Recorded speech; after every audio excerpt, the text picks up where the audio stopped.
ये वादा आप कर दो और आप मेरे द्वार पर आए हो तो मैं आपको पार कर देता हूं। मैं आपसे उतराई नहीं लूंगा, पहले बता दे रहा हूं। और मैं भी जब आऊंगा तो हमसे भी आप कोई हिसाब मत करिएगा। आप भी केवट हो, मैं भी केवट हूं। लक्ष्मण जी तर्क से तीर निकाले, भैया इस केवट को समझा दो, हम रघुवंश में जन्म लिए हैं, एक केवट हमारी बिरादरी का कैसे हो सकता है? केवट बोला, जो काम आप करते हो आप भी पार करते हो दुनिया वालों को भवसागर से, और मैं नदी से पार करता हूं। हम दोनों पार करते हैं। अरे पार करने वाले को केवट कहते हैं। आप संसार में नाव चलाते हो, मैं नदी में चलाता हूं। कहा तब कहा मेरे द्वार पर जो आता है, मेरे नौका के तट पर आता है, वो पारिश्रमिक देता है तो पार करता हूं। और आपके यहां जब जाता है व्यक्ति सांसारिक प्रपंच को छोड़कर, तो आप भी हिसाब लेते हो। भेजा था तुमको मनुष्य बना के, क्या किया? धन का, पद का मद मत करो, क्योंकि जब व्यक्ति मद करता है तो मद शब्द को उल्टा किया जाए तो दम हो जाता है, और दम का अर्थ होता है दमन। जब मद होगा तो उसका दम होगा, अर्थात दमन हो जाएगा।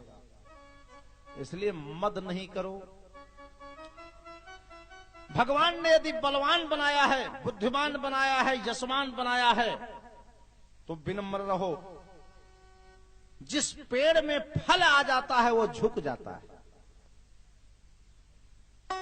गोस्वामी जी ने कहा कैसे रहो? कहा बरस ही जलद भूमि नियराए, और जथा नवही बुध विद्या पाए, बरस ही जलद। विनम्र हो जाओ, तीव्र प्रगति करोगे। अन्यायोपार्जित धन तत्काल में भले सुख दे दे, लेकिन उसका भविष्य दुखद होता है।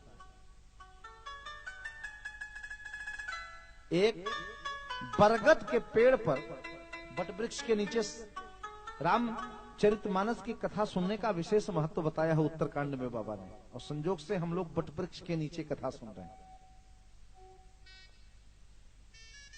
एक बार एक बट वृक्ष पर लौकी का पौधा चढ़ गया। लौकी का पौधा ने बरगद से पूछा कि भाई साहब आपकी उम्र? कहा 100 साल। कहा बड़ी धीमी प्रोग्रेस है, 100 साल में इतने बढ़े?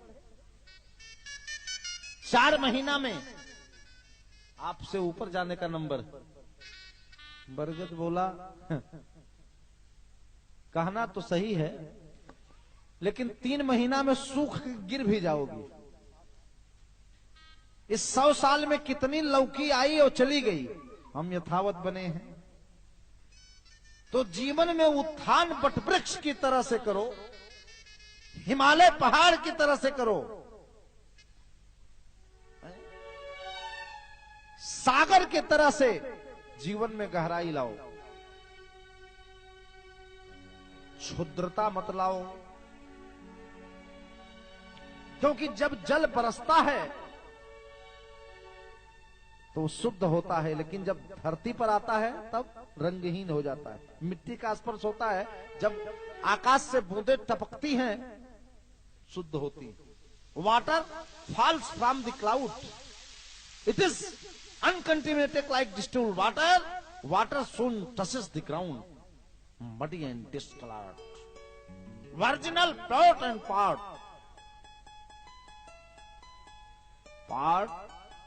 parcel of from। सहजता लाओ। गोस्वामी जी महाराज ने कहा कि बरस ही जलद भूमि नियराए,